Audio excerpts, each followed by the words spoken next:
অবশেষে নিশ্চিত হলো সে সংবাদ যা গেল কয়েক ঘন্টা ধরে কাঁপিয়ে দিচ্ছিল বিশ্ব রাজনীতিকে। ইরানের গণমাধ্যম আনুষ্ঠানিকভাবে জানিয়েছে আয়াতুল্লাহ আলী খামেনি আর নেই। ইসরায়েল ও যুক্তরাষ্ট্রের চালানো যৌথ বিমান হামলায় চিরবিদায় নিলেন ইসলামিক প্রজাতন্ত্রের এই শীর্ষ ক্ষমতাধর ব্যক্তিত্ব। ইতিমধ্যে ৪০ দিনের রাষ্ট্রীয় শোক পালনের ঘোষণা দিয়েছে তেহরান।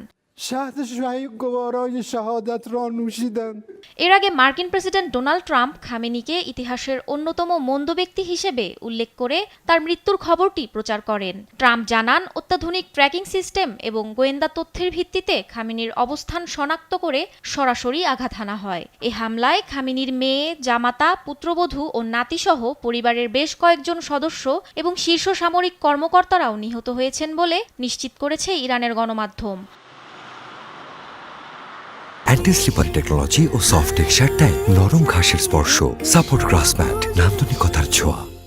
খামেনির মৃত্যুর খবর ছড়িয়ে পড়তেই উল্লাসে ফেটে পড়েছেন নির্বাসিত ইরানি রাজপুত্র রেজা পাহলভি। তিনি একে ইসলামিক প্রজাতন্ত্রের সমাপ্তি বলে ঘোষণা দিয়েছেন। অন্যদিকে সংযুক্ত আরব আমিরাতও ইরানের সাম্প্রতিক ক্ষেপণাস্ত্র হামলার তীব্র নিন্দা জানিয়ে নিজেদের প্রতিরক্ষা ব্যবস্থাকে উচ্চ সতর্কতায় রেখেছে।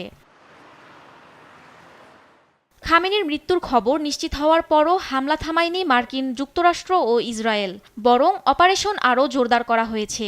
প্রেসিডেন্ট ট্রাম্প স্পষ্ট জানিয়েছেন, মধ্যপ্রাচ্যে শান্তি প্রতিষ্ঠা না হওয়া পর্যন্ত এ পিন পয়েন্ট বোম্বিং বিরতিহীনভাবে চলবে। পেন্টাগন জানিয়েছে, ইরানের আইআরজিসি এবং গুরুত্বপূর্ণ সামরিক স্থাপনাগুলো লক্ষ্য করে একের পর এক টার্গেটেড স্ট্রাইক চালানো হচ্ছে। আয়াতুল্লাহ খামেনির প্রস্থান এবং অব্যাহত এই বিমান হামলা সব মিলিয়ে ইরান এখন তার ইতিহাসের সবচেয়ে বড় অস্তিত্ব সংকটে। মাহমুদা মুক্তি, নিউজ ডেস্ক, দেশ টিভি।